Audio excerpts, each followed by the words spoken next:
Warning: the following broadcast features thoughts, ideas, and opinions you might find offensive. If you're easily angered, insulted, hurt, provoked, outraged, or annoyed, the following may offend you. The views expressed in this show are solely those of the individuals providing them and do not reflect the opinions of YouTube or Google. So please, don't flag this video. Viewer discretion is advised.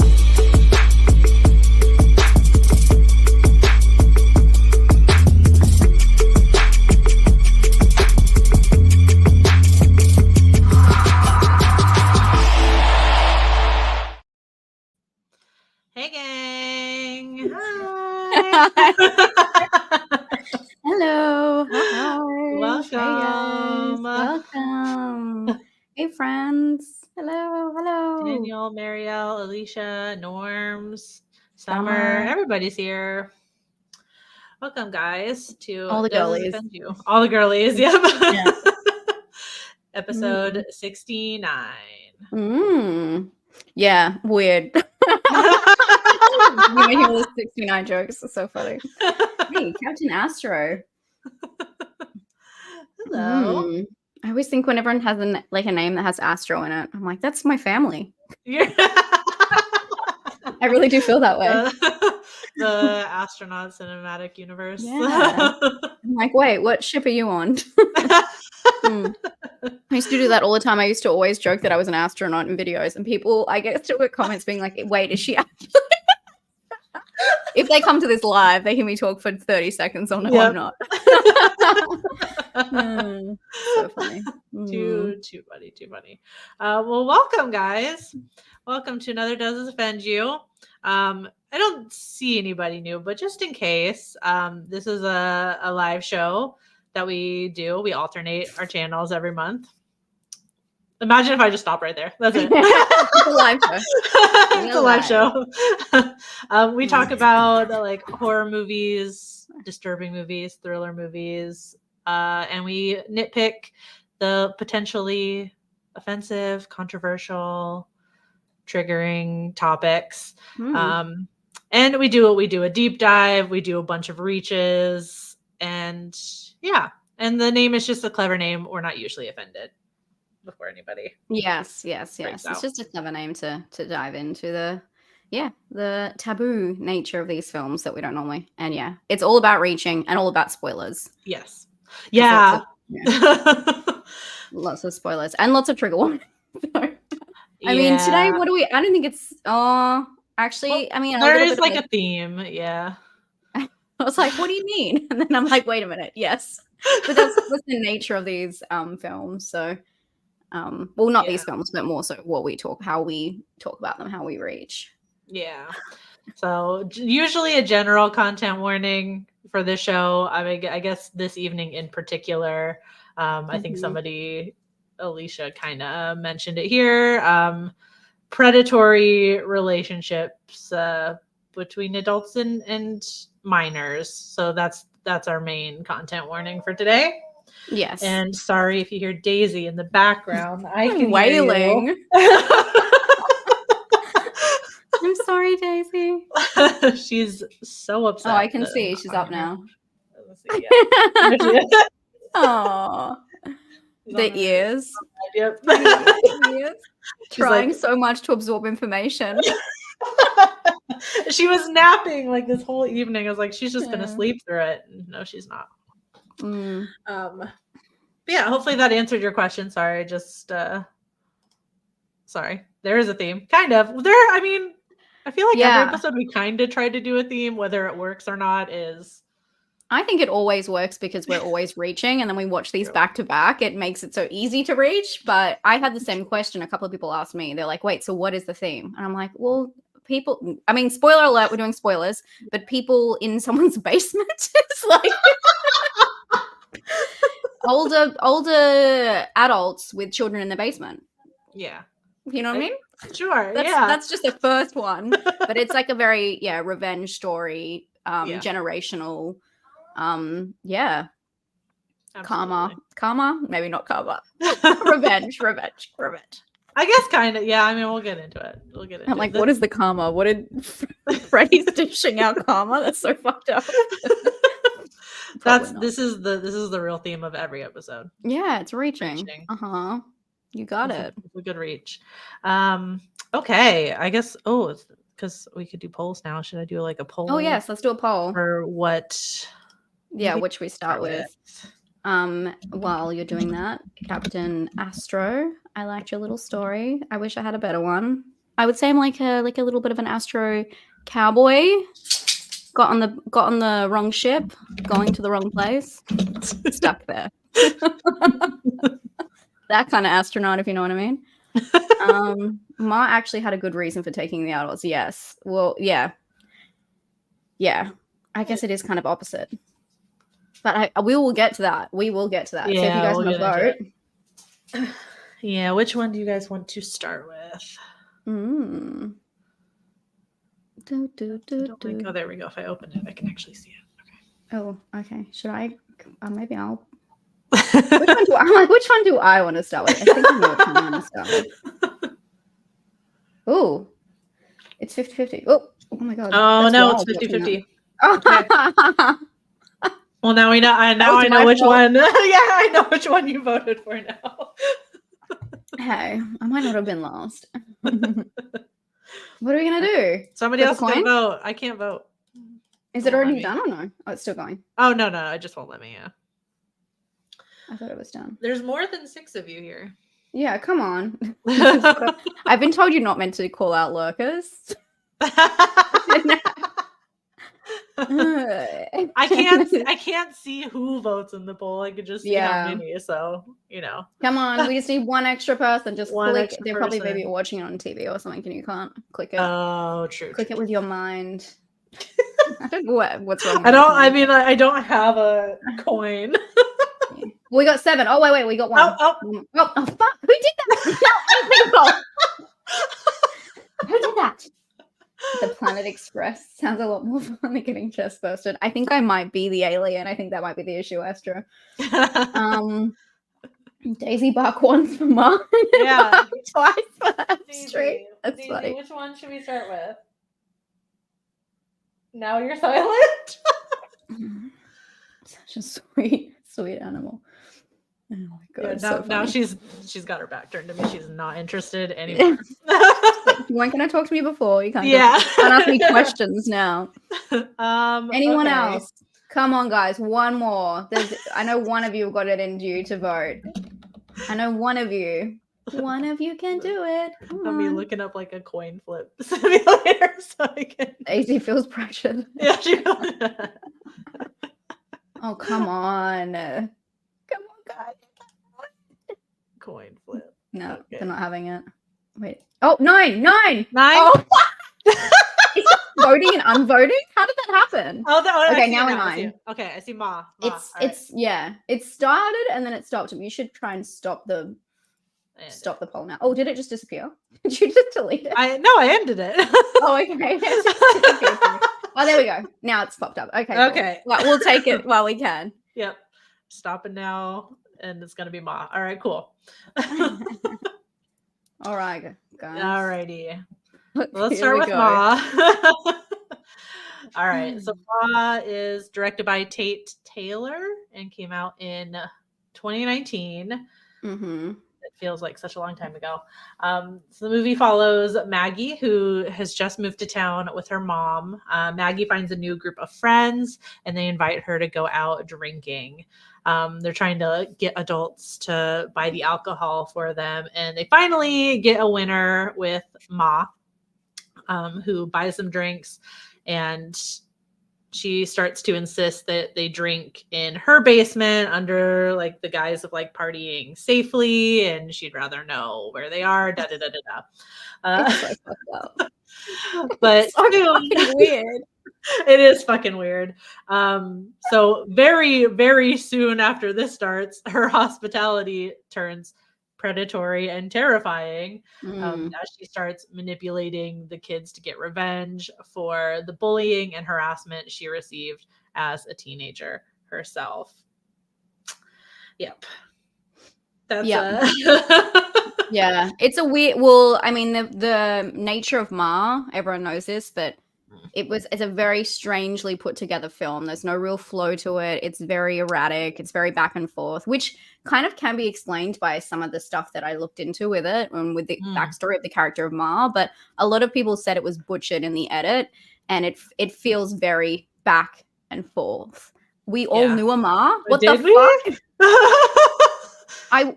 I knew someone called Ray who used to supply us alcohol, and he was like, when we were, so I grew up in a pretty rural, rough place, and we were like 13 when we were drinking, and we used to get someone to come buy us alcohol, and he was like 25, 26, and he used to drive us all around and give us alcohol, and what a loser. Crazy. But I guess that was Ma. But I felt like just because she's so much older is crazy. Because how old is Ma meant to be? In her like 40s? I would have guessed 40s. Early 40s? Like she's got a teenage daughter. So, Oh shit, maybe even younger than that then. But yeah. Crazy. But Astro, stay safe out there. Yeah. Ray sounds like I often wonder whatever happened to Ray. I don't want to know. But, thank you. I think we would have a couple of guesses. We'd probably be right. Yeah. Did you have anyone like that, Vicky? No. I don't know. Yeah. No, at any like function I went to where there was alcohol, I never knew how it was never like my party or anything. So I don't know how it got there, which is probably like equally as unsafe. You know what I mean? Like, oh yeah. Oh yeah. So I was never part of like where it was coming from. So I don't know. Okay. So somebody at those parties had a Ma for sure. Had a hookup. Or had an older sibling, who knows? So crazy. It's so crazy the amount of parties that like they would have just teens at. And sometimes when the adults knew. I don't know. I'm not a parent, so I really can't obviously I shouldn't be passing judgment on that. But it's such a weird thing because it's like the whole Mean Girl is like, I'd rather you do it in the house. But it's just like when you involve like so many friends and then their parents aren't aware that everyone's drinking alcohol. So yeah, it's a problem. And I guess we haven't really seen it discussed that much in movies. It's more so I don't know, like the idea of going to a teenage party, but they never discuss where they get any of the alcohol. Or really talk about the risks of that. So in the way that's kind of cool in the way that they're going into that topic instead of just doing the whole American movies where everyone's in their 40s pretending to be teenagers and there just happens to already be alcohol at the party. Yeah, so and it's an interesting topic, I guess. Yeah. She's not a regular Ma, she's a cool Ma. Yeah, exactly. All right. Where do you want to start with this? Because Emma has a lot on like how the like I do have a lot and how it was like produced. Maybe we should. I don't think we have. Do we have an easy? We don't really have an easy in. Maybe I should just get into it because from there it kind of goes on to like other stuff we can talk about now that we know a little bit about her background. Sorry, this is going to get a bit intense. Please correct me if I misspeak in any way, but I think that this is very interesting. The first time I watched this film, we got it late in Australia, so I was just watching for the editing and obviously the performance. And then the second time I watched this, I did a group watch recently, and we started talking about how interesting it is, the lack of diversity in the cast.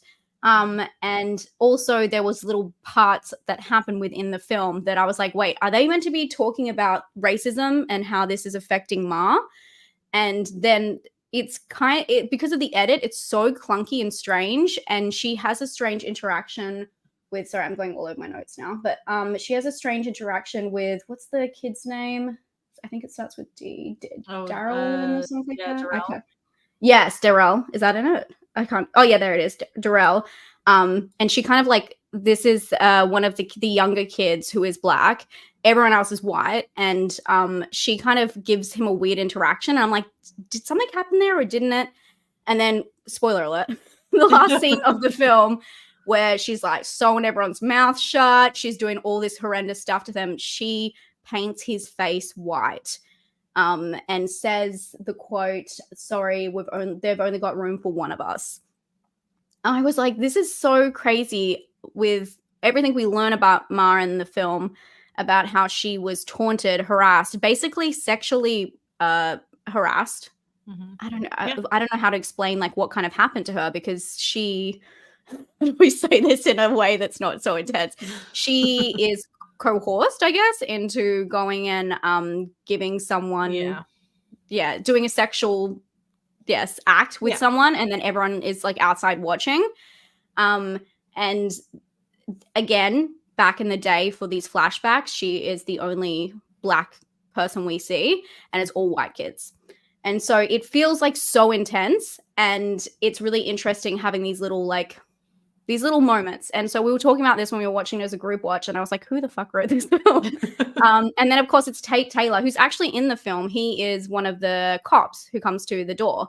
So this is interesting, looking into the background. So not the Timmy. So he directed Ma, but he also directed The Help and Get On Up, which is the James Brown biodrama. And Scotty Lades wrote the film. He's a white dude, I just wanted to say as well. So it was directed and written by both white dudes. Yeah. And this is really interesting because this is like taking a whole step out of this, but I wanted to get context. So, and I found in 2018, Viola Davis, the star of Help, expressed regret about her role in that film, stating it didn't fully capture the voices of the maids that they portrayed. She felt that the film was a missed opportunity to convey authentically the experiences of Black maids within the 60s. And this criticism that she had, then there was a lot of people who went and saw the film, watched the film, a lot of Black audiences who were tired of seeing these kind of stories sidelined, and it's made kind of like a white savior story is kind of like wedged in there instead. Yeah, I thought that was really interesting because I was like, what is the history of this director? You know, to be able to write a story like that, like it's very interesting. Direct a story like that. And then also the release of Green Book in 2018, which won the best. I have not seen Green Book. I don't know if you have. I never saw it. Yeah. But I did hear there was a lot of criticism about that. But it did win the best picture at the Oscar. Had similar debates about the stories that it represented, and it was produced by Octavia Spencer. So that's what I thought was really interesting. Okay. So keep that in mind. I was just like, I need to kind of know like where her head was while she was thinking about doing the role of Ma, and then all of these little moments that happen in it, what she thought about it and what they were representing. And was this just left as an editing decision? What happened? But then while I was trying to figure this out, I watched an interview, and I've got the interview later in this. I have it. I referenced it a bunch, so I'll talk about what the interview is. But I watched this interview, and it says that Tate Taylor, the director, actually came to Spencer with the role and said, and she actually says in the interview, it wasn't written for me or anyone who looks like me, which I thought was really interesting. So it sounds like they actually changed the role to, fit her. And does that mean that they added these additional moments? But it still is questionable, the lack of diversity within the cast anyway. Do you know what I mean? Like, it's very interesting. It's bizarre. It is. It's super bizarre. Yeah. And that interview was so interesting, hearing her speak about it, because obviously she's such a smart lady and she's so talented. And I couldn't imagine that something would just, the film doesn't really go in depth in its racism and to the core of the bullying. It stays kind of lighthearted, which is a weird thing to say because it gets really, really dark. I do want to recommend an article. If this is okay, Vicky, I'm just going to post this in the. Oh yeah. You should be able to. If not, link. I can do it. This article about someone and their take on it, which is where I got a lot of my information as well. Really cool take on their opinion after realizing who wrote the film and everything like that. But I just think it's super interesting that the editing has a sloppy way of kind of addressing this in very sharp moments, but that's what Ma is kind of about, is this erratic tone that keeps switching back and forth. And I don't think that they fully explored that or yeah, it feels, I don't know, it feels messy in the way it has. Yeah, which is weird when you like when I saw that you put in there that like the director said this is a role that wasn't made for somebody that looks like me, which to me sounds like so this was intended to be for like at least like a marginalized like a person from a marginalized group. That was the intention, and then I guess it's not that surprising. It was, Well, it was maybe made by a white man that it's glossed over everything. yeah. It was Octavia Spencer who said it wasn't made for someone who looks like me. Okay. Yeah. I'm sorry, I misheard. Yeah, Okay. that's all right. I gotcha. Said that Taylor came to her and said that it wasn't made for someone like me. So okay, that's and so to say someone who looks like me was pretty obvious. But I just feel like it's always like skirting around not making people feel uncomfortable, so it doesn't. But then that white face moment at the end of the film is so intense compared to like, it's just it's really interesting. I just wonder what was left out on like the cutting room floor. But in all of this, the issue at the core of the film and what is wrong with the representation from people that I've read their opinions, people of color who have spoken about this, what I can gather is their thoughts, obviously very different, all of them, but siding on the fact that instead of diving into Ma's psyche, and we will talk about this in mental illness because that's like a whole other topic as well, Ma's psyche and the perspective of the film, it changes, and it's the perspective of this young white girl and how she meets this predatory person who happens to be a black lady who's a loser, and they keep calling her a fucking loser throughout the whole film, which is insane. And she's aggressive and dangerous, which is obviously a stereotype that they like. It's crazy that they kind of put that in there. And because they put it in there, it would have been better if they did dive into the racism that they're portraying in it. So it's weird that they have these kind of sprinkles, but they don't go like too far into it because they want to keep it light and like, she's a psycho. How are we doing like Blumhouse horrors, I guess. But yeah, I read several different articles of people who reflected on the film and the lack of sensitivity when creating her as a reckless and ruthless villain. And I just thought it's pretty interesting. And so in that interview, so the interview was by Kino Weta. It's on YouTube. I'll post the name of the YouTube channel in case you guys want to look. She said in that same interview that she is a huge horror fan, which I love. Don't you love when actresses and actors that you love say that they're like huge horror fans? It just makes me so happy because it doesn't feel like it's like a cash-in, quick, easy movie for them. Where a lot of them think of horror like that. Jamie Lee Curtis. And she wanted to, the whole point of doing the film is that she is a huge fan of horror and she wanted to lead horror as a woman of color, which is so interesting when you think about it, because she's not like, she's not the protagonist, but she just wanted to do something different and challenging. So I just wanted to get to the bottom of, like, from what I can, from what's online, of where their head was at when creating this role. And I guess, the stereotypes and the harmful stereotypes it puts on people, especially because the film lacks so much diversity throughout the whole cast, that it does feel very pointed when the one, black kid who was in all the flashbacks is the one who's targeted, and they don't talk about that, which is insane. Yeah. So that's my little, this is the YouTube channel. I'll just put that in there. You guys want to check out the interview. It's really interesting. Nice. Yeah, that's Jamie Lee. Sorry. Jamie Lee Splendor always. You said what you said. Anyway. You said what you said. Yeah, I just thought it was super interesting. I don't know if you felt any. I mean, that whole scene at the end is so crazy. It's just like tying up people, stabbing them, smooching them, stabbing them.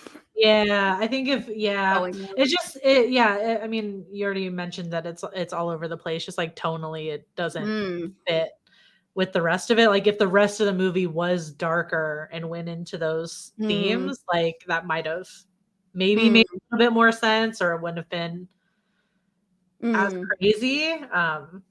But I don't know. I don't really know like what their angle is. If they just like cut a bunch, or if they were just hoping people would just like get it, like, oh, she's the only Black girl, and that's why she's being bullied. Yeah, like, but they don't openly say that. Like, that's the thing, which is crazy, because they don't allow the parents, because it's meant to be kind of a twist where, I guess not.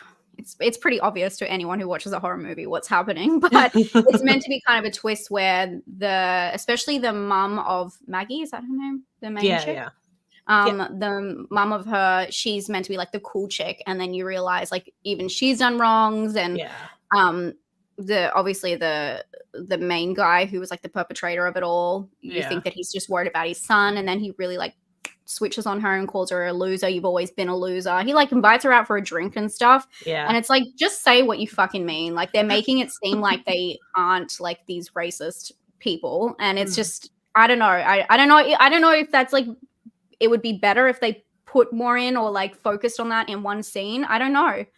Maybe that's like super traumatic and harmful for people. That's not really for me to say, but it's really interesting that, just from who created the film and where it came from. And so, I'm sorry, Norms, I should have said that Octavia was also in The Help, which is why they had worked together in the past, and then they'd worked together for this one. And I just thought that was like super interesting. So because I didn't, when we finish films, we always look up like controversy. What happened. And I just had all these articles. Like, it just didn't stop talking about Ma and the way she's portrayed, and how people felt about her character. So I thought that was super interesting, because for us, it's exactly what people have been saying in the comments, like, don't make me drink alone, like all the funny catchphrases. And even how Spencer talks about doing the character of Ma. She says like, talks about she wanted to play someone who was like evil and challenging, and she like how she loves Ma. So it's super interesting. Well, I mean, as long as she had fun. It was just, it's just where do we want to go from here? I don't know. I mean, I have more, but did you want to say some of your stuff? You go into some of your stuff before I take up all the air. No, you're good. I'll talk about. Let's talk about Jeannie for a little bit, because I feel like that'll kind of tie into some of the mental health stuff also that you have. So part of like Ma's thing, like she has like I mentioned, she has a daughter in the movie Jeannie, which like Maggie gets introduced to her pretty early, like, and we see that she's in a wheelchair, and Maggie helps her out, but we see this like relationship between Ma and Jeannie, and I feel like, and maybe this was me just like guessing, I feel like it's super implied that Ma is keeping Jeannie sick. Like giving her Sitch. Like medicating her for stuff Sitch. Gypsy rosed her a little bit. Exactly. She's keeping her sick. And I feel like this is just like another opportunity where it's like there was nuance that feels like it was really like missing or cut. A lot of context. Exactly.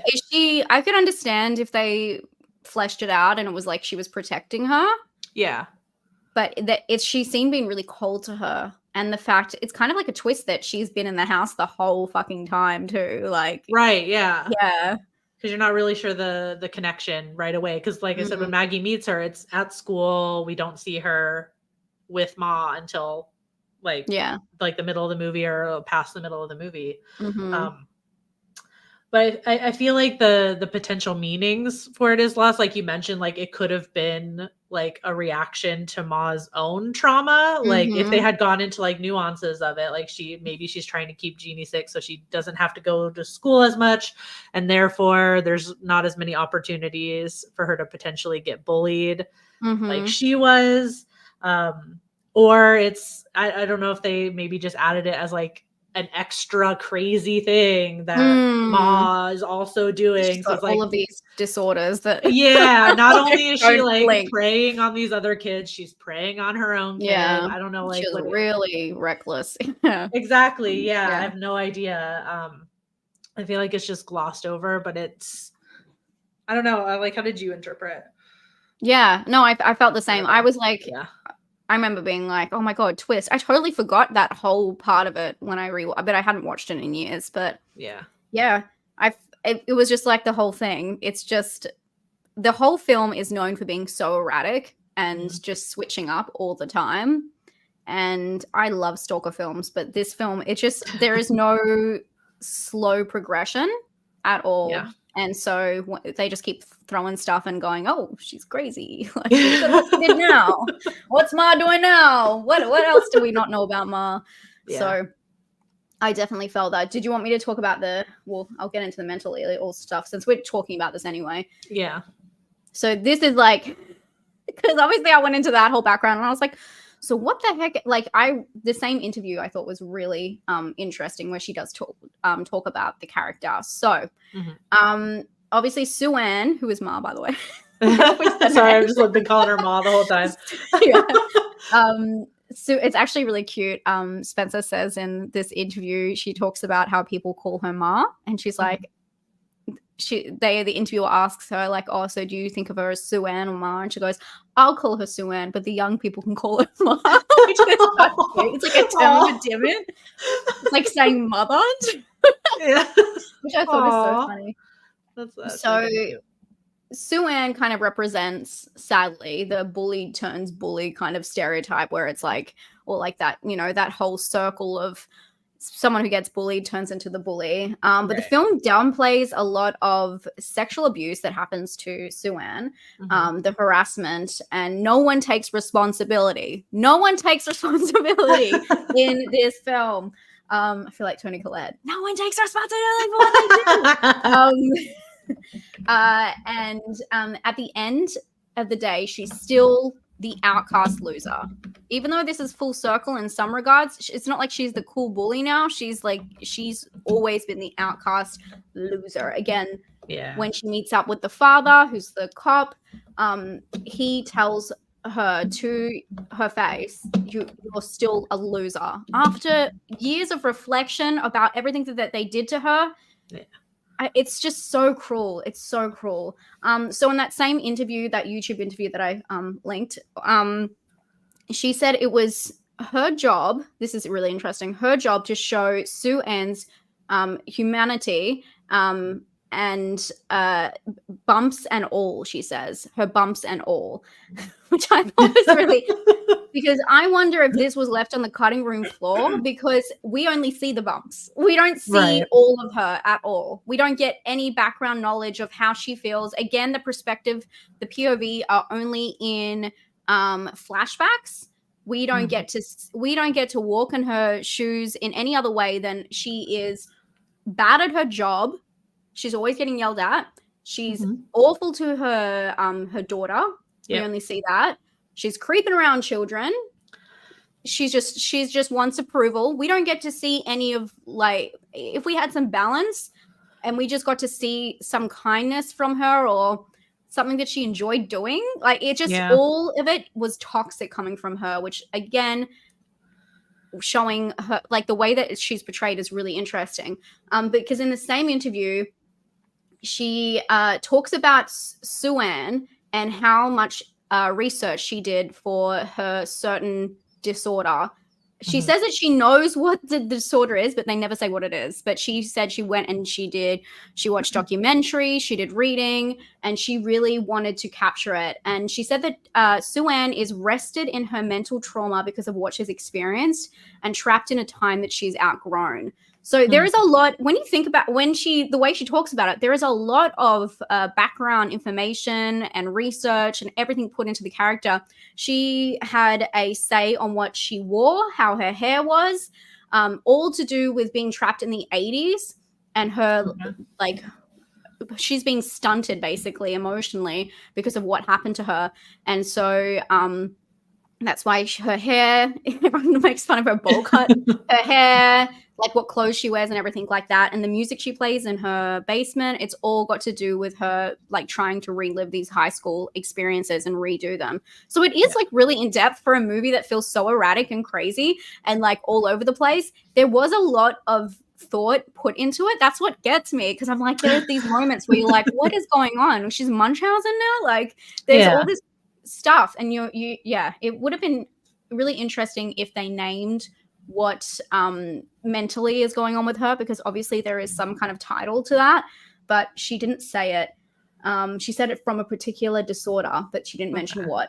But it also this is where it kind of all links in, because she says that a lot of this research that she did helped her in structuring Ma or Sue-Ann in such a way that she has this crazy, sorry, I shouldn't be using the term crazy so much, but I hope you guys know what I mean. But she has this erratic, really like this impact. She's so impacted by rejection, and which is why she goes 0 to 100, which, if you think about the film, it does go 0 to 100 and back again. And the whole idea is that this all springs off from Ma.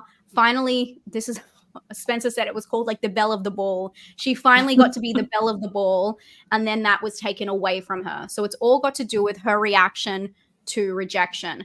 And so when you think about the film that way, it is quite interesting, because it is so erratic in how it switches.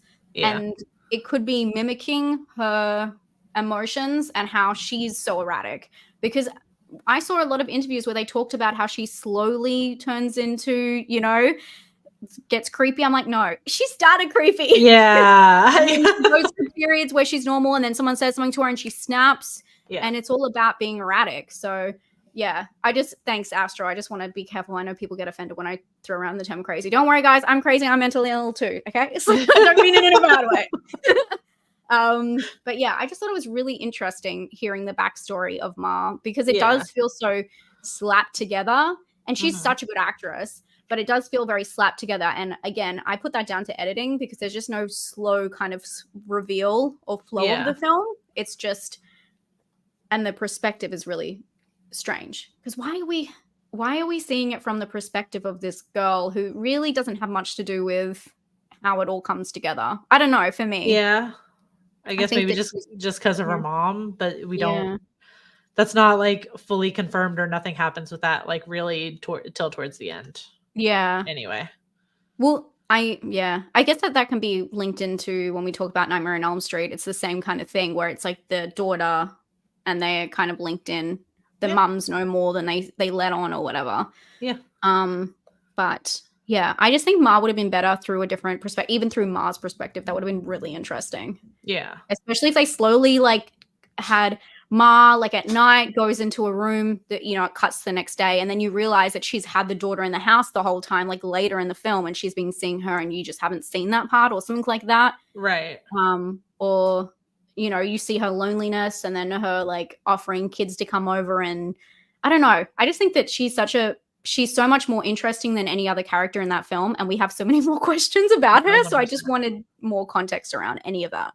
Yeah, I agree. Really quick, I did see you, Teresa. Thank you. Yes, thank you. Thank you so much for the. Thank you. Sorry, the girls be yapping. The stuff. Thank you. Nightmare fuel. That's it. Thank you so much, Teresa. Sorry. Thank you. Yapping nonstop. No, you're good. Yeah. I do see you guys. So just make sure we finish our thoughts before we can get derailed real easy. Yes. I do want to like, I guess, ask, or maybe to the chat, like to your point, I wonder if it would be like a double-edged sword though. When you mentioned like Octavia Spencer researched like a particular disorder for her, I wonder if it's like a double-edged sword though, like if they had mentioned it, because that's a tricky line to walk to, especially with horror. Like if you name it and then all of a sudden it becomes like this kind of boogeyman sort of thing for like, oh, well, everybody with insert disorder here is gonna try and you're kill right. people or something. You know what I mean? You're 100% right. That could be a very much like a media trained response to never mention that. You're 100% right. I think it could be done. It could be done well for sure, but I don't know if at least seeing how Ma turned out, I don't know. Yeah, if you're right, because when you think about it, there's obviously a lot of people talking about, like I just think about like Split and then Munchausen. Munchausen, I feel like people are okay to talk about and name. It's pretty clear what's going on with that. But if it's a personality disorder, especially one that's come on from trauma like that, that can be tricky to tricky. bring in. So yeah, I mean, I couldn't tell you what I thought it would be, but I thought it would be interesting to know. But that makes sense. Maybe with better filmmakers. I don't know if I trust like these filmmakers to have like the nuance to deal with that, but yeah, not as the villain. It wouldn't make any sense. So you are 100% right. Yeah. So once again, it's just a very interesting, again, these like two guys not only writing this story that is incredibly like put in like sexual trauma and everything that she goes through as a person of color, and then also bring in some mental illness to that too, which I mean, who knows, they might have experience with that, but maybe it really is a stacked fucking like, honestly, for what the film turned out to be. And it's just really interesting for us because we talk about, even does this offend you? It's rarely ever offensive. But when you really look at Ma, you're like, wow, there's a lot going on here that's like really surface level for how deep it actually is. If somebody said they were offended by this, I don't think I'd be surprised. I'd be like, you know what? I think you're valid. Yeah. Which I didn't expect. Like when I watched it, and then I just started going, I went into this rabbit hole. I was like, oh my God, wait a minute. There's a lot going on here. I didn't even think about. That's nuts. Yeah. That's absolutely nuts. Okay. Should we talk about the friend group? Yes. Group? I think you've got some stuff. No, I've stopped. I do have a little bit. Yeah. So we kind of mentioned Maggie. There's like the main group of kids that Maggie falls in with, and that becomes like Ma's like friends originally before everybody starts partying at her house. I feel like they're like, it wasn't just with Ma where like the tone was like off, where you're not really sure like if you're supposed to sympathize with her and when she's supposed to be evil. I feel like it's the same with the kids, because like on one hand, like they're kids, they're in the movie, they're portraying minors, so they are just high school kids, but they're also like kind of the worst. Like they're little shitheads, you know what I mean? Like kind of as teenagers are, maybe some instances where things are weird. I did notice, which I don't know. I maybe because it happened so quick and kind of like all together in the movie, I didn't remember this from the last time I watched it. But there's like some weird, like kind of homophobic jokes made in the movie, and I don't know if this is to the end of like being like, okay, these kids are not great kids, like they're assholes or something. So towards the beginning of the movie, Haley introduces herself to Maggie, and she like compliments her. She like says she's pretty or something to that effect, and then she says, I'm not like a lesbian or anything, and she whispers lesbian like it's a bad word. Like I'm not like a lesbian, and I'm like, okay. Yeah. Nobody was thinking that, but all right. No. Very strange for a film from 2019. Right. Well. Yeah. Also, like it seems very 80s of them to say that. Exactly. Exactly. It's so dated. And then when Maggie, the first time they hang out, she's introduced like to the group, like in the van or whatever, and they're making the introductions. And then they, I guess Haley's boyfriend they say, and this gay dude is Chaz. And then it turns into like a whole thing where they proceed to double down on the joke that he's gay. And then Chaz starts like yelling about how much he loves pussy and stuff like that. And I'm like, what the? Are they meant to be like cool kids who are just, that's like the epitome of like the cool group? I don't know. If you think about it, it could be like to kind of double down on the idea of the parents and where they all came from. Yeah, that maybe. All the parents were shitty people too, maybe. Again, something that they don't go deep enough into, that it would be, unless we're analyzing it like we are now. Yeah. That you would able to like think about it. That's true. Yeah. I just thought that was like weird, and just I guess maybe you're right. I don't know. I wasn't in with the cool kids in high school, so I have no idea if that's what they were like. I mean, I guess, but yeah, it did feel very dated, and I wonder too if it's, again, I'm putting way too much meaning on this movie that they did not put the thought to, but maybe because as you were talking about, like Sue-Ann is stuck in the 80s, like stuck in her time, and it feels very dated, like the way they're behaving. So I wonder if it's to to like double down on that theme, but I don't know. Yeah, I that think they never change. It's a new cycle, and I don't right, know. exactly. Yeah, like they're still the same. Yeah. There's still going to be like those shithead popular Yeah. kids. And it is learned, so I think you're right in the sense that their parents Mm. were not the best in high school either. So Yeah. it's I kind of mean, like I apples only and salt bar yeah. situation. I only thought about that when you were talking about it and like listening to you explain it. Obviously, when I was reading your notes, I didn't even think about it that way. But again, it's one of those things where they don't go. I don't like it when they go too hard, but I need a little bit more so that it's obvious that why they're doing that. Because otherwise, it turns out into being this. Or like, why are we just like slurring? You know what I mean? Like, or why are we just like being offensive for the point of like these are kids? You know? Yeah. And it's like, I don't know. Yeah, they suck. Great. But it does feel very dated. Summer says in the comments as well, I can't believe it came out 5 years ago. Yeah, me either. Yeah. It's wild. It's so wild. And thank God how much things have changed since even when I went to high school. My God. Yeah. Like that was bad. That was bad. It was so bad back then. And it's so nice to see newer movies, comedies, horrors, whatever, that have like teens in them and how it's expressed and talked about. How people are able to be who they are without. It's just crazy because that would never have happened in my high school. I can tell you. Well, I mean, those kinds of things would have been said in my high school. So yeah, it's so nice to see when films update that. Do you know what I mean? Yeah. You know what I mean? Yeah. Was that? Yes. Oh, do you want to do the random? Oh yeah. And then I'll get into some other offensive stuff. But yes. I guess I have like another one too. I didn't even like neither of us mentioned like the dog. I mean, that's this one like kind of random thing where she takes the poor doggo's blood. Luckily, nothing else happens to that dog. But, there's just one thing, you know, like when we're sitting there, like I'm picking apart the movie while I'm watching it, and there's just one thing I noticed that I'm like, this is like actually offensive because it's gross. Haley doesn't fucking wash her hands after going to the bathroom at mom's house. That's so funny. Like she fully just flushes and is like, okay, let's get out of here. They don't even they don't even know Ma's there until after they leave the bathroom. That's so funny. She flushed. So it's like, you've already made noise. Just wash your hands, girl. Like that is wild. You're gross. Wild, fun free. That's where I'm like, for sure, these kids fucking suck. And they're nasty. Yes, very nasty.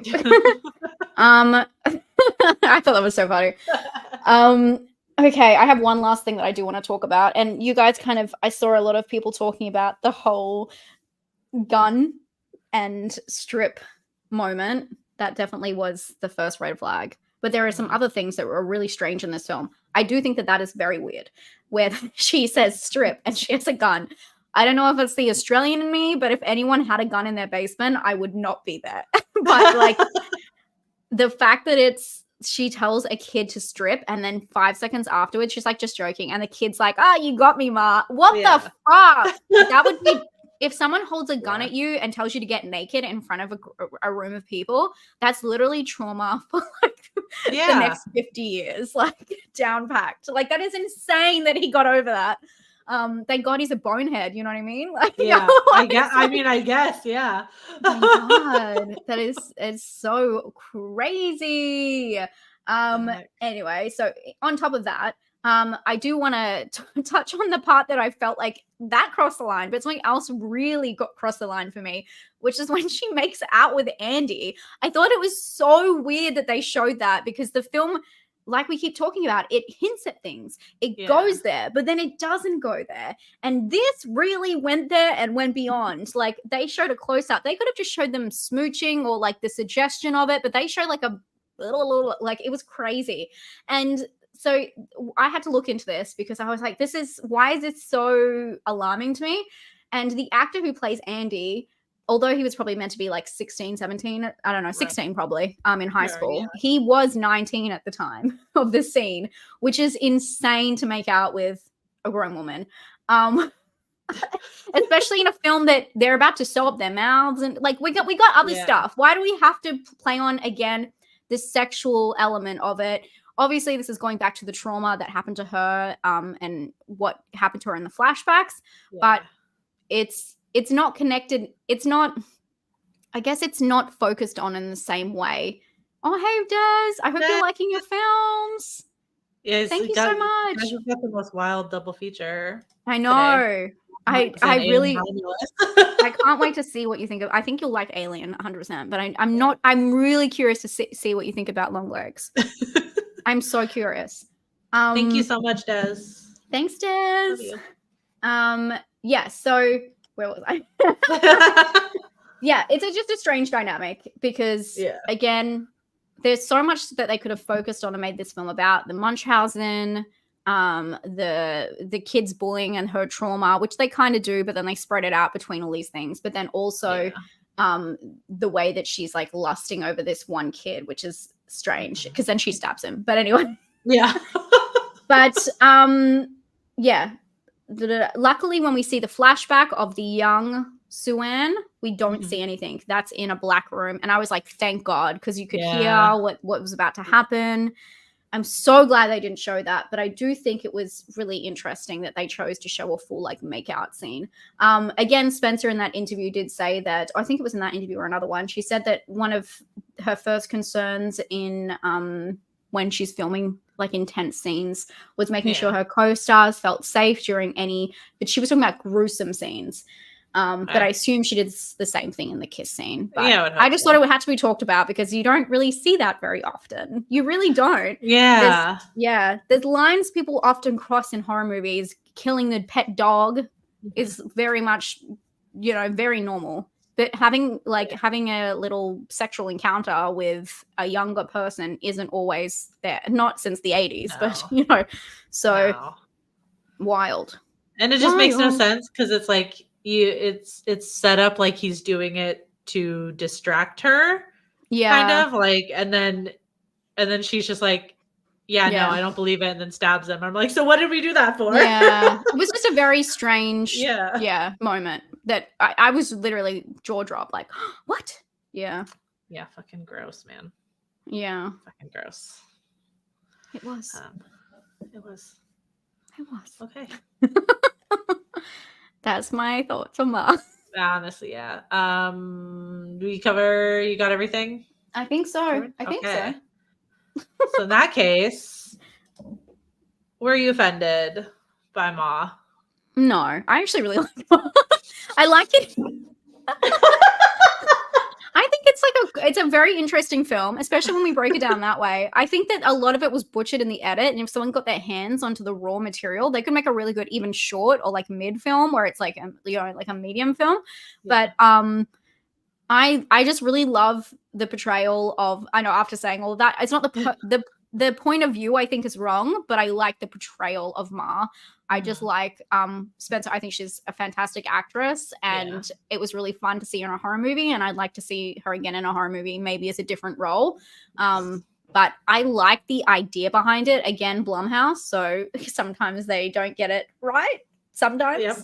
A lot of times. So I think it's an enjoyable experience, but there is a lot. That's just the tip of the iceberg, unfortunately, and they don't really go as deep. For everything they introduce, they're a little bit sloppy with it. Yeah. But I don't think it's offensive. No, I didn't. I didn't find it offensive. I feel like really anything that there was to find offensive in it is not for us to say. Yeah. I agree. If there is anything, but I wouldn't fault anybody for saying some of that stuff was, because it's intense. Oh yeah. But I liked it as well. I feel like I like the potential that it had. It could have been like a really cool, like nuanced movie, but it, But we all watch it for Octavia Spencer anyway. Like that's literally the only reason anybody's watching this movie. So. Yeah, no, I 100% agree, and I would watch her in anything. So here again, I'm just going to post again that article if you guys want to check it out. I pinned it. I pinned it at the. Okay, cool. Thank you. Sorry. No, you're good. You're good. I did. You were talking. I did it. But. Yeah, it's a very interesting read, and that's where I got like the background information about like Tate Taylor and stuff. I think it's just always interesting to know the filmmaker's intent, and this one it's kind of unclear, so it makes it so much more mysterious. Yeah. That's true. Yeah, that's this we talk about that a lot because it matters and it doesn't matter at the same time. Yeah. It's hard But It is especially hard when with you're horror. talking about like controversial stuff, though, I feel like it matters Yeah. a little bit more what the intent And is. sometimes it's good when it's ambiguous because it opens it up so anyone could put their own interpretation onto it or feel like cathartic watching it in their own way from things they're going through, which is what horror is all about, like facing traumas and stuff. But then when it gets so pointed and they're not saying what they're really meant to be saying, Right. that's when it can get dangerous with how you interpret that. Yeah. Alrighty. Nightmare on Elm Street.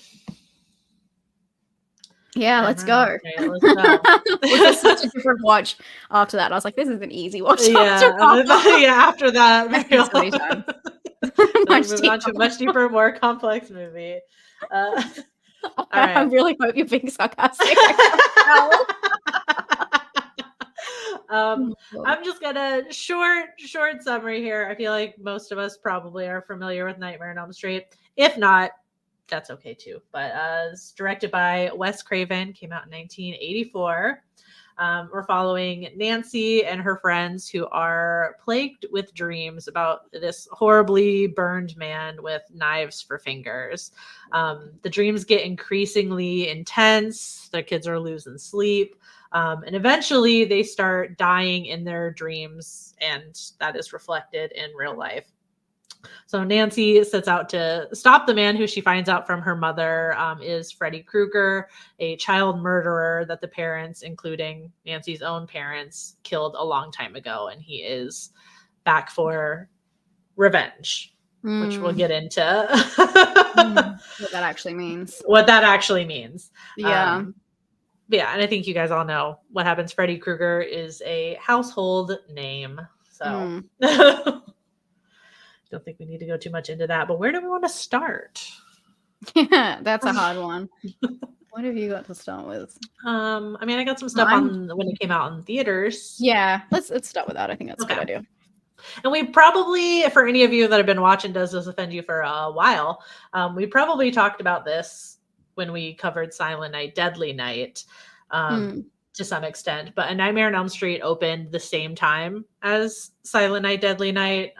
If you're unfamiliar, it's a slasher movie, Killer Santa Claus. That's the important thing you need to know for this discussion. So to put it briefly, parents heavily boycotted Silent Night, Deadly Night because it was depicting a killer Santa. And they thought that was traumatizing and really scary for kids, even though it's not a movie meant for kids. But, you know, the marketing and the poster, I guess. Not the poster. The poster. So the backlash was bad. It was so bad that it caused distributors to pull the ads for the movie like 6 days after release. Siskel and Ebert ripped it a new one. And in the 2 weeks that Silent Night, Deadly Night was in theaters, that's as long as it ran, it destroyed A Nightmare on Elm Street because the publicity surrounding it, you know, because as we know from this show, if it's like controversial, people are going to want to go see it, right? But it kind of worked in Nightmare's favor, like with the censors, because they were so focused on the other movie. And I only mention this because I think it's super ironic, especially with some of the topics we're about to get into, like talking about it being potentially offensive or traumatizing for children. So Nightmare on Elm Street ended up grossing 57 million on a $1 million budget, and ended up vastly improving the fortunes of New Line Cinema, who put out the film. The irony of it, though, is people got all up in arms over the killer Santa for being offensive and traumatizing, but they completely put Freddy Krueger, a child killer in this movie and later in the franchise, an actual predator, on the map and made him a household name. Like he had merch, he was everywhere, he had his own TV show, all over the place. And there is I saw some mentions of this, a piece of merch in particular, like people were pointing out. It was like, like a plastic replica of the glove that was advertised like, you too can become the bastard son of 1,000 maniacs, which is lore from a later film. But it's like, that just goes to show like how intense the Freddy Krueger the Freddy Krueger craze went, which I just thought that was super ironic. They were focusing on the Santa, and they thrust this guy into the spotlight kind of inadvertently. Yeah, I wonder if anyone knows that there's a I was trying to Google it quickly. There is a saying. It's like Freddy, the guy who saved the company, the production company. It's like like the house that Freddy built or something like that, or something similar. Yeah, basically it saved the whole production company from going under, which is so crazy. And it was kind of, I mean, not only because of Silent Night, Deadly Night, but it was. I mean, it helped. Yeah, they weren't. I feel like those sensors could have been focused. They're like, as we'll talk. Well, the house that Freddy built. Thank you. Yeah, that's it. Thank you, Daniel. Boom. Yeah. So funny. Yeah, I feel like there was a lot that they probably would have picked apart that we'll kind of get into, but they were so focused on that Santa Claus. Exactly. I think it's so interesting, and especially because it's so much more damning. Like Freddy is so much more scary and realistic in a weird way. Yeah, but I completely agree. The themes are so much more scary and sinister. Yeah. Than just like a Santa with a fucking axe. Come on. Right, yeah. You know how many Santas have an axe? Grow up. And it didn't stop anything, because now that's like the most common Christmas trope is Santa with an axe. So exactly. They're really coming for nothing. Okay. Where do you want to start, Vicky? I mean, we did start there. But it still feels like an intro, you know what I mean? That's true. Should we get the did he and didn't he, and we can both talk about our point? I don't think I did mine very eloquently, but there's a lot of debate, and it's back and forth. I know everyone in the comments is going to have their own opinion on whether he was or he wasn't, did he or didn't he, as be represented as a sexual predator in the first film. We're talking about the first film here, because obviously in the remake, that's where people either not love it, I wouldn't say it, but either are interested in that aspect or like completely could not with that film. I don't think people weren't into that film anyway, let alone that part. Yeah, it's very interesting. We should have done a thing on that. That would because that's such a crazy concept, how much they changed it. But yes, so there's a lot of debate on whether he was meant to be a sexual predator in the original, because it's never clear in the film. Mm-hmm. The rumors are both ways. I know everyone in the comments are going to say either. Because there is rumors that he was meant to, but it was taken out of the script because of studio pressure. And in the scene where Nancy talks to her mom, a lot of people say that, when Nancy's mom is telling the truth and revealing everything that she actually knows, I can't believe she's like, I just want to protect you. And she like lets everyone in the street die. And then she's like, now I'm going to tell you what really happened. Yeah. What a psycho. But in that scene, she says that we found him in an old abandoned boiler room where he used to take his kids. And then there's like a little bit of silence, and people think that that is the insinuation, because she's like, used to take his kids. Yeah. And then that's meant to be.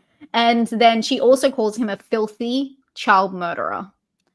I don't know if that's like attributes to anything, but the word filthy on there, I don't know. People definitely reaching, but also I feel like people need to put, I don't know if that's weird to say, but people need to put a meaning on it, because it's the whole, it's just torture, and it's really intense torture with the idea of like the knives and all that kind of stuff. So I think that people's imaginations just go wild trying to think about that, because it's the only part, we're not given flashbacks. It's the only part where it's not explained, which is really interesting, because everyone just takes everything. Oh yeah, this killer is coming into people's dreams at like face value. But again, the context, what is it? Yeah. Obviously he did it, so it's not like, did he or didn't he commit murder, but it's did he or didn't he have a sexual agenda to like whatever he was doing. Obviously, again, that's the issue with the remake, because it's brought into the story. There's some other evidence, which I think Vicky's got a couple of these, but also like the phone tongue, which is a very famous thing. Why is he putting his tongue, like, you know, why we do that?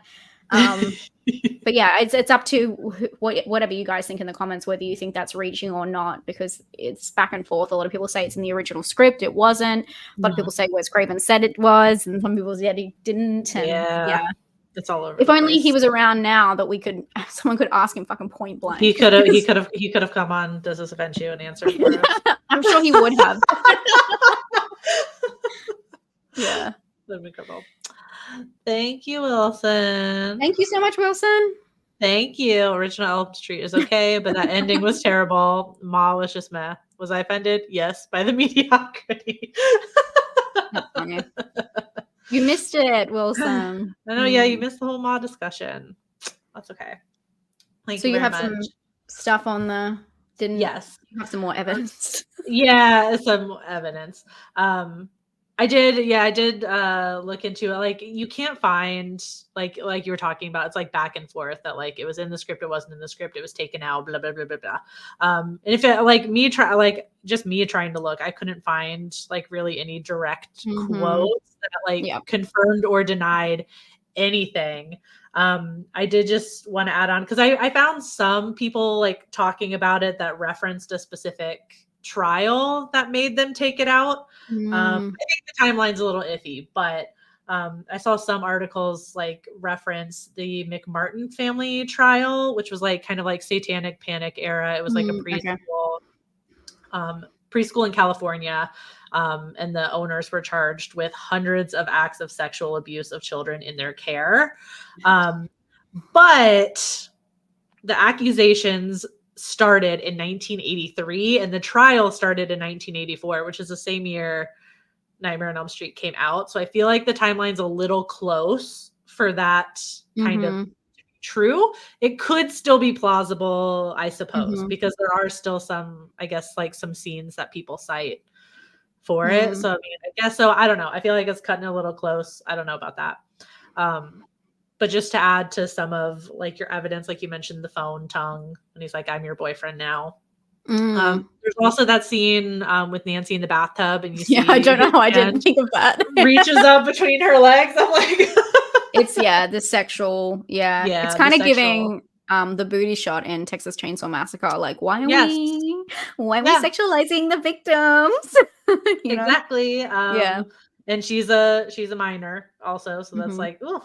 Okay. And then with her friend Tina, I feel like Tina's got it's a lot more. It's a little all over the place with her. Like, we see her running around like in her dreams. Like, we see multiple of her dreams. She's running around in a white nightgown, and when she comes out of one of the dreams, it's like slashed kind of around her abdomen area.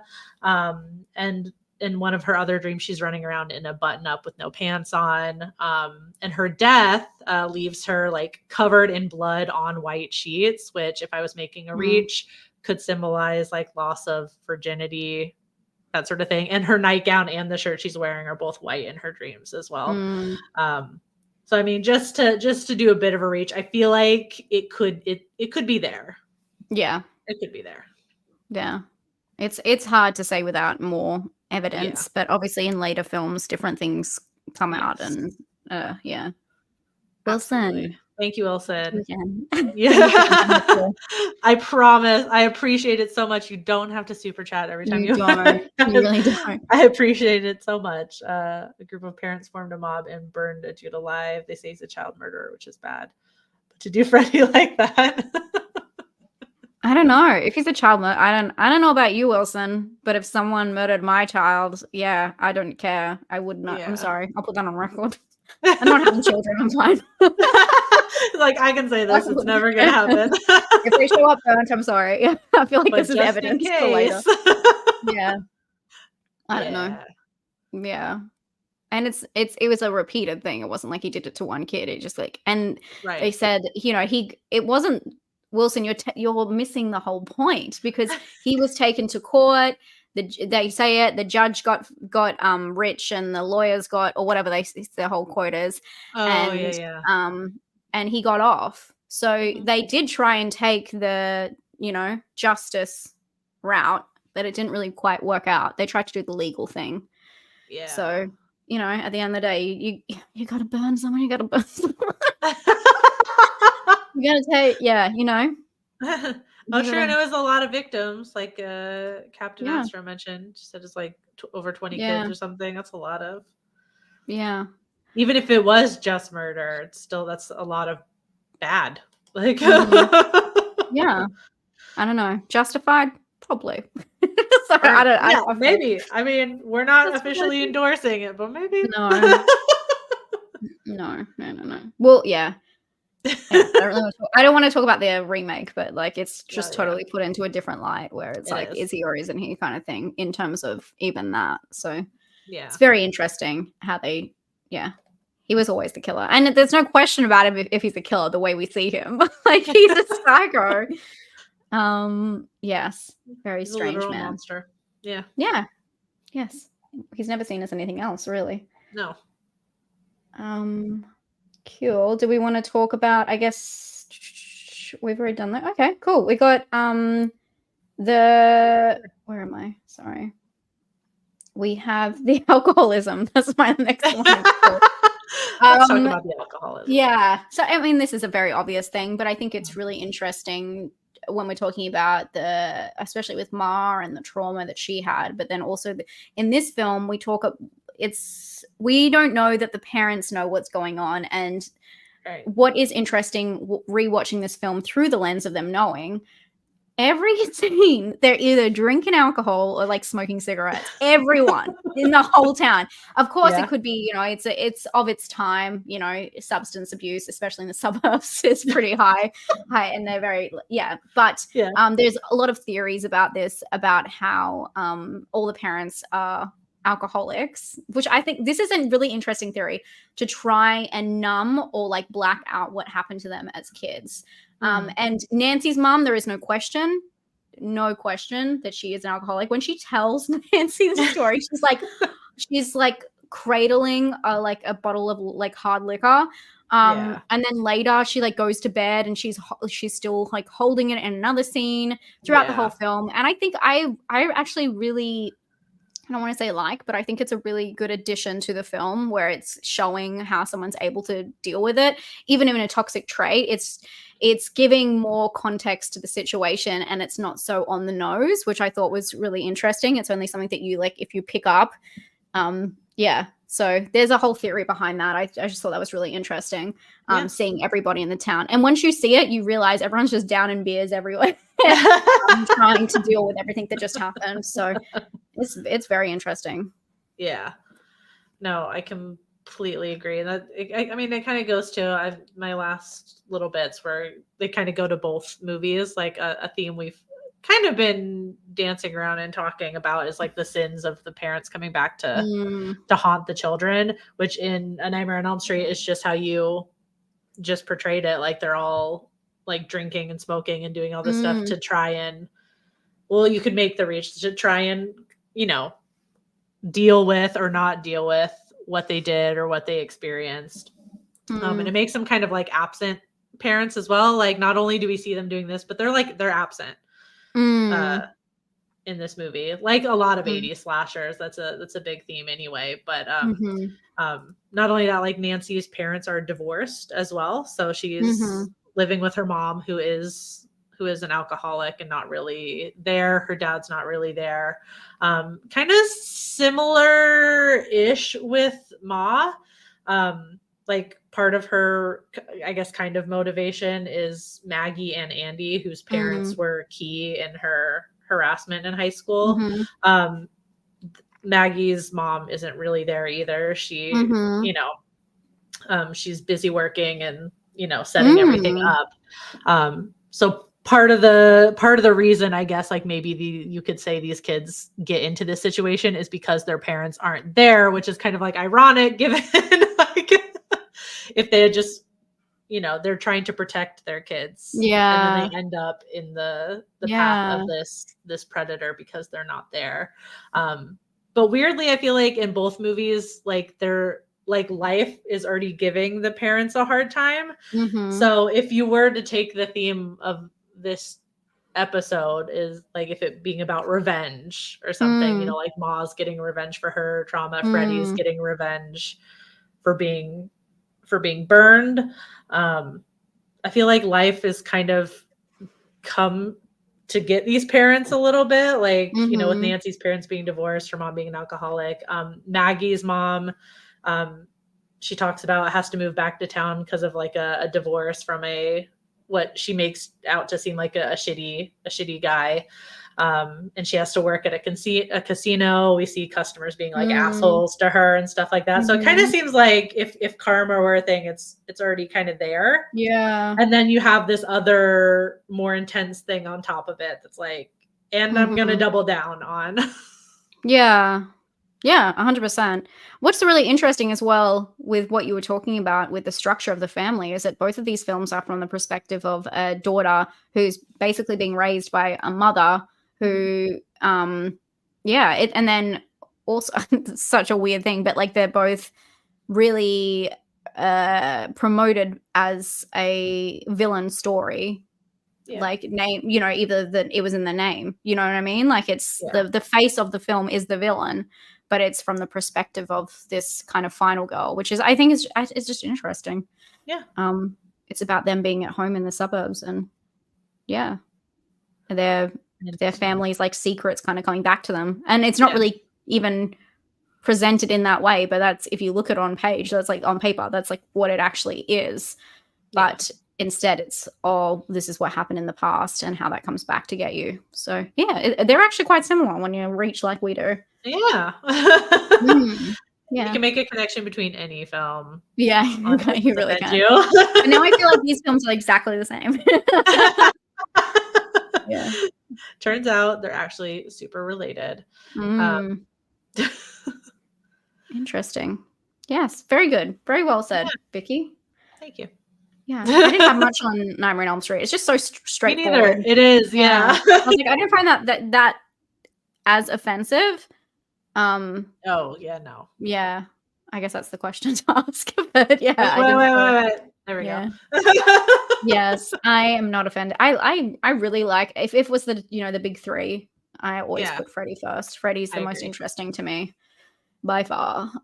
So always down for that. And obviously there's just so much cool like scenes in these films. The bloody, the gore, the Johnny Depp scenes is amazing. So there's a lot of fun. That one gives me every time. That's like what I watched that movie for. It's just such a cool. It's crazy. Yeah, such a cool shot. Yeah, and I guess when you think about the big three as well with Jason and Michael, this one is so much more fun because of how theatrical Freddy is and how whimsical and fantasy based it all is. So the idea of dreams. Yeah, I'm always a big fan of Freddy. Yeah. Fully a personality. Personality higher. Can never be hit by long arms. Marielle made a joke to me earlier. When he has I know exactly. That's so clever. That's such a clever comment. Yeah, love it. That's very clever. So funny. I guess I should. I wish you could like prep a poll in here ahead of time. I definitely agree with you with the Friday 13th thing. The fact that there's like I need to time it. It's like 4 minutes of her making coffee in the middle of that movie. Oh my god. At least with Halloween, it's like I can understand it. Yeah, it did so much for the idea of the shape and all of that kind of stuff. The theory behind it is cool. Okay, yeah. Which one is more offensive? That's a no-brainer for me. Which is kind of crazy because the other one, look about someone being like torn apart. But the other one is so much more gory, which is actually kind of crazy. I feel like because Mara is maybe more realistic in a way that it deals with mental issues, where Freddy just feels so fantasy and so far removed, even though he's more like tearing up these children. But anyway, don't worry about that. Don't worry about that, guys. And obviously this is just for shits and gigs, I know sometimes when we do the polls, it's like, well, I'm not offended by either. Just for fun. Just for funsies. You had to pick one. I need to know my favorite Jason movies. Astro. I think this might be. We started the this stream together as one, as two astronauts, and now I feel like we may be floating away. It's not happening. I don't have a fave. That's crazy to say. I mean, if you're both like Astro people, so it's got to be Jason X, right? He's in space. Listen, no, I guess the first one. The ending of the first one definitely is redeemable for me, if I had to say it. No, I know. There's other people who love it. You know, we're not all gonna love the same stuff. I'm sure you're not a fan of Blair Witch 2, so Book of Shadows might not be your fave, and I still love you. Okay. Well, what do we get? Was it clear? Yeah. Oh, someone said it. Yeah, one. Yeah. My favorite Halloween movie? Wrong. What are you doing, Astro? You're barking up the wrong tree. Not the question. You're barking up the wrong tree. Not with Not Jamie Lee. Question. It Dies Tonight is my favorite. Have you seen that? I'm the wrong girly. That's why you're wrong. Oh, Truther. Not a Book of Shadows, Truther. That's so funny. Okay. Oh my gosh. So don't feel. Yeah, we don't feel offended either. It's just for. Yeah, I love how we got 9 votes straight away in that one. I know. I had to beg you guys for participation. Yeah. All right. Well, it seems like Ma. What would that be, like a winner or a loser? I don't know. Ma's potentially. Ma is the winner. Yes. Yeah. Well, 88%, I should say. But yeah. All right. Well. Yeah. Does offend you? Well. Make sure you guys are following us to hear about when the next episode will be. What the next episode will be. What the movies are gonna be. Links are in the description for all the relevant things. What do you have going on, Emma? I know you just posted a review for. Oh my god, I had such a good week. Spoiler, I had such a good week. I had such a good week. Strange Darling. We got that early, apparently. I don't know. We like traded in Cuckoo with that because we don't have that. Yeah. But yes, I got to see Strange Darling on Tuesday and then got to see Alien on Wednesday. So that's all out if you guys want to check it out. But if you want to check out something that's a little bit more in depth, I did a tier list last week for subgenres and themes within horror and what I like and what I don't like. And it's all fun. So go check that out. I got to do that. And you, what are you up to, Vicky?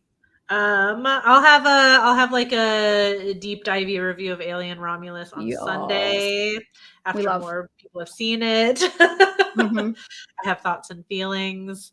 And before that, I just did like a quick little recap of like the prequels, like the prequel series, and then Alien kind of like leading into it.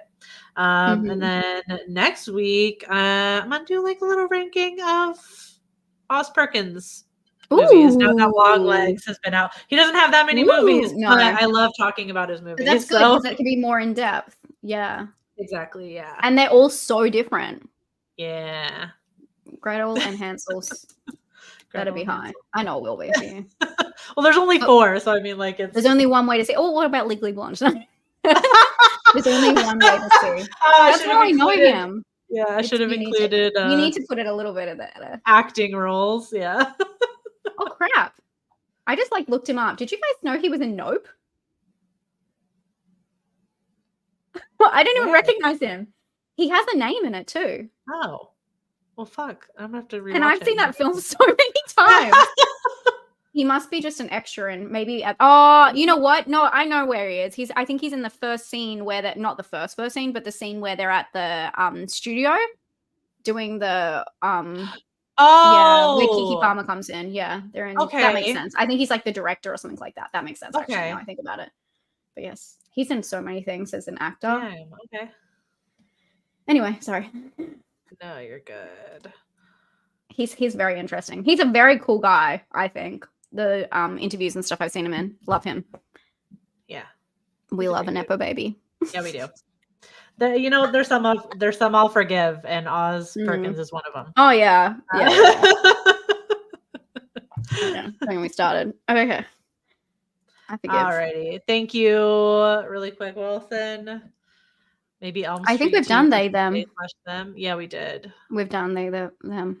We did it with Friday the 13th, I think. Oh yeah, to Kevin Bacon back at camp. Yeah. Campy Bacon. Campy Bacon. That should be his new name, Campy Bacon. Yeah. Alrighty. Well, that's it for us. Next month is going to be on Emma's channel.